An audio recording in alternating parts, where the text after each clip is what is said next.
buri wese iyo yumvise izina rya Bruce Melody nta kindi kimuzamwo atari kumva indirimbo zagiye zirasohoka mu bihe bitandukanye nka Tubivemwo, Telefone, Ikinya, Akinyuma, Samoya, Serebura, Ntujya unkinisha, Bado n'izindi zagiye zirasohoka mu bihe bitandukanye, ariko biragoye kugira ngo umenye ati ese Bruce Melody ninde kugira ngo ashike aha ageze vyaje gute. Aha no musi kuri Vyacu TV nifuje ko tuganira ku buzima bwa Bruce Melody.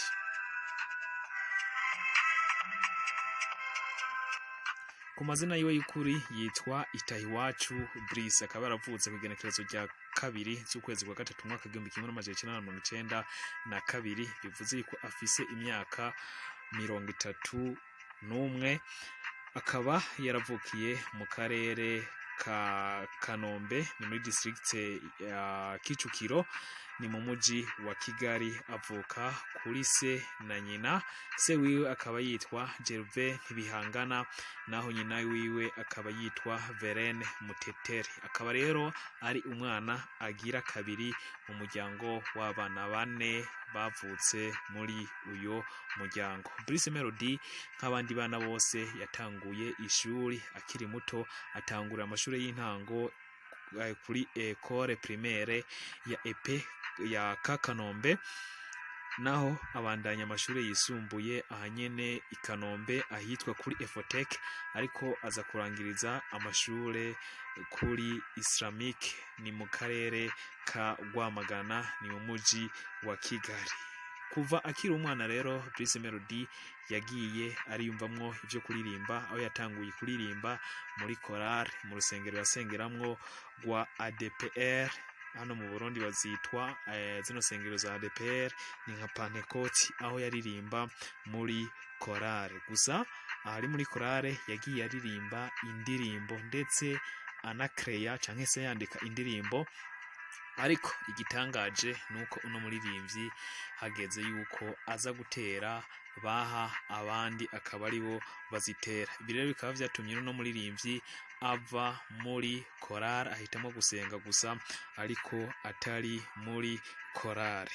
Umuziki wari umuri mu maraso, kuko mu mwaka wa 2006 agifise imyaka 14 gusa yatanguye kwinjira muri studio, aho yagiye gukorera muri studio ya producer Jackson Dado, ariko ino ndirimbo ikaba itaje gusohoka, ndetse yaje no kuyiha mutoyi wa Jackson Dado, producer Nason, mwamenye cyane mu ndirimbo zitandukanye, ariko nawe iza kumugora bituma aheba ivyo gusohora imiziki.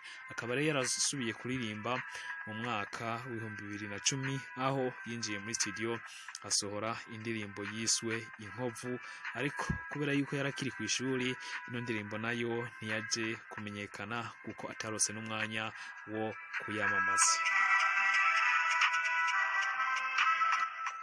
Mu mwaka wa 2011 yongeye kuja muri studio akora indirimbo yise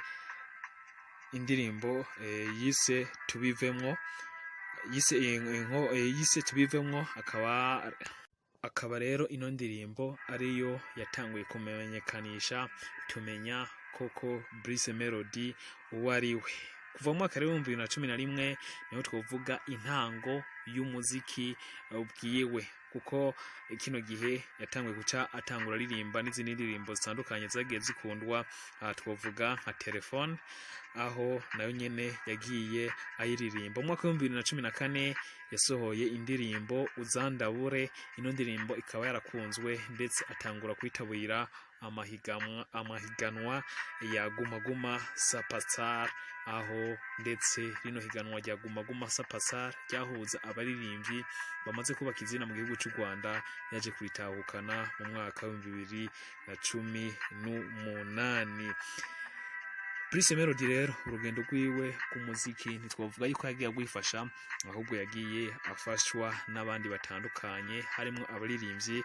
Twavuga nk'umuririmbyi Amaji The Black hamwe na producer Faizo, aho kandi yagiye afashwa n'umunyamakuru akaba umuririmbyi yitwa Encore Austin. Mu mwaka wa 2018 rero uno muririmbyi yaje gutahukana kimwe mu gihembo canke se imwe muri award idasanzwe iherekejwe n'igifovya c'amafaranga ica Guma Guma Superstar.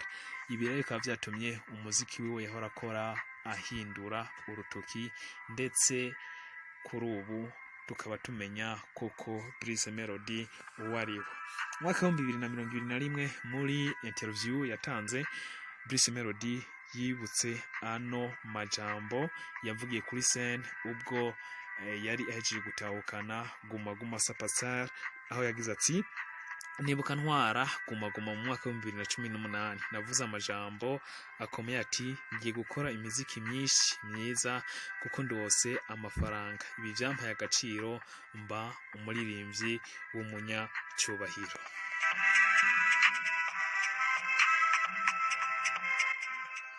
Mu rugendo rw'iwe rw'umuziki kandi twavuga yuko mu mwaka wa 2013 Bruce Melody yaje gusinya amasezerano muri label ya Sapa River.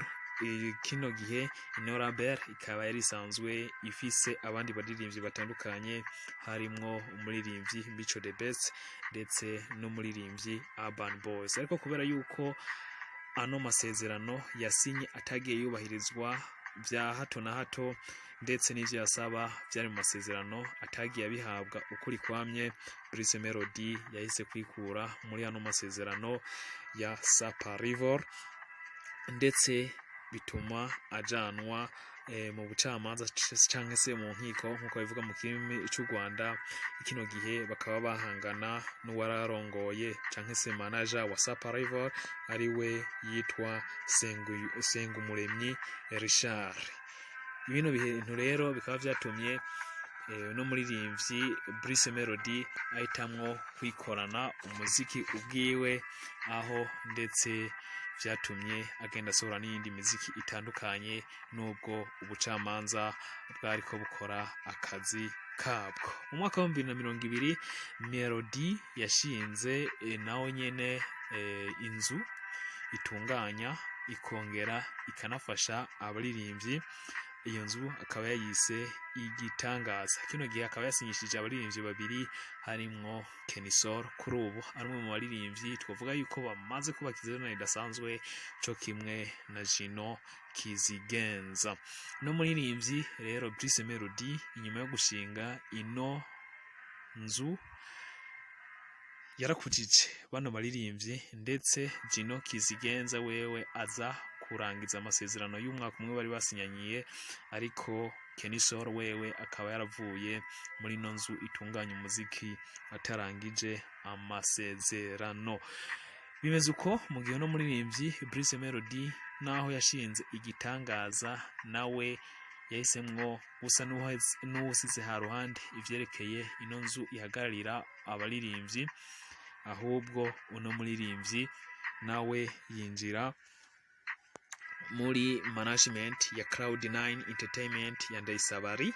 Ariko kandi mu mwaka wa 2022 nyuma yo kuyivamwo akaba yarinjiye muri 155 AM, inzu irabira abaririmbyi ya Coach Agere.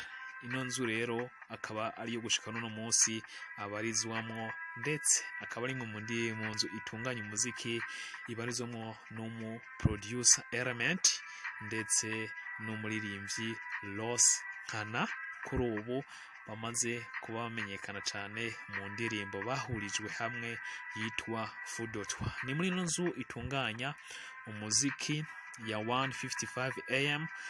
No muririmbyi amaze kubasohora indirimbo zitandukanye nka Katapira, nka Samoya, nka Kinyuma n'izindi, ndetse Bruce Melody kuri ubu akaba ari umwe mu baririmbyi bubatse izina mu gihugu cy'u Rwanda, kuko amaze kubasinyanira amasezerano yo kwamamaza ikinyobwa ca Primus mu gihugu cy'u Rwanda, abo bitwa aba brand ambassador, ariko kandi agahagararira akongera akanamamaza inzu ya Arena. Tugarutse gato mu myaka yagiye irangira, nuko mu mwaka wa 2019 Bruce Melody yigeze kuvugwa yuko yashinze inzu itunganya amasanamu canke se isamirizi uko twovuga, canke se imbonesha kure yiswe Isibo TV, ariko vyaje kumenyekana nyuma yuko ari umwe mu banyamigabane nk'abandi, ahubwo bikaba vyarakoreshejwe kugira ngo yamamazwe. Mu mwaka wa 2016 naho nyene Bruce Melody yongeye kugarukwako yuko yoba yaravyaranye n'umukobwa yiswe Agasaro Diane. Kino gihe rero uno mukobwa Bruce Melody akaba yaramwihakanye ndetse akemeza yuko ataho bigeze bahuranira n'uno mukobwa, ariko no mukobwa we akaba yagiye yemeza yuko koko baryamanye na Bruce Melody ndetse haza kuvuka umwana. Uno mwana Bruce Melody yaje kwihakana, bikaba vyatumye n'umwana rero ataregwa n'uno mukobwa, akaba yarahawe umunyamakuru kugira ngo abashe kumurera. Uno mukobwa nawe akaba yagiye mu gihugu ca Kampala.